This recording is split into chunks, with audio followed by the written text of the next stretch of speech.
सूरत के गोडादरा इलाके से एक चौंकाने वाली खबर सामने आई है। एक होटल के कमरे में होम्योपैथिक डॉक्टर ने आत्महत्या कर ली। घटना के बाद इलाके में सनसनी फैल गई है।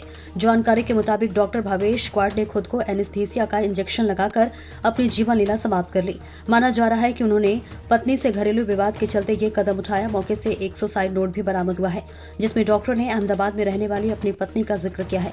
पुलिस सूत्रों के अनुसार डॉक्टर भावेश का विवाह सिर्फ 2 साल पहले ही हुआ था। घटना की जानकारी मिलते ही गोडादरा पुलिस मौके पर पहुंची और मामला दर्ज कर आगे की जांच शुरू कर दी है। फिलहाल पुलिस सुसाइड नोट की जांच कर ये पता लगाने में जुटी है कि डॉक्टर भावेश ने ये चरम कदम क्यों उठाया है। गोडादरा પોલીસ સ્ટેશનમાં એક મહારાણા પ્રતાપ સર્કલ પાસે એક નેસ્ટ હોટલ આવેલી છે।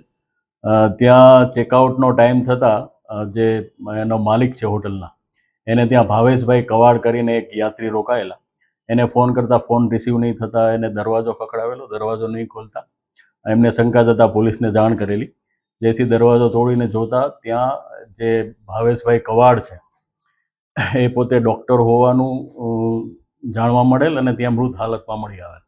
જે સંબંધે પોલીસે અકસ્માત મોત દાખલ કરી અને તપાસ હાથ ધરેલી છે। જાણવા મળેલું છે કે આ દેલાવડોમાં રહેતા જે આ ડૉક્ટર છે એ લગભગ 2024માં એના મેરેજ થયેલા। એમના જે પત્ની છે એ અમદાવાદ ખાતે કોઈ પ્રાઇવેટ એકાઉન્ટ તરીકે નોકરી કરે છે અને લગ્નના શરૂઆતના 3 માસ પોતાની સાથે રહેલા અને એ બાદ એમના ઘર કંકાસ થતાં એની સાથે રહેતા નથી। જે સંબંધે હાલ એવું જણાઈ રહ્યું છે કે આ પેન્શનમાં પોતે આપઘાત કરેલું હોય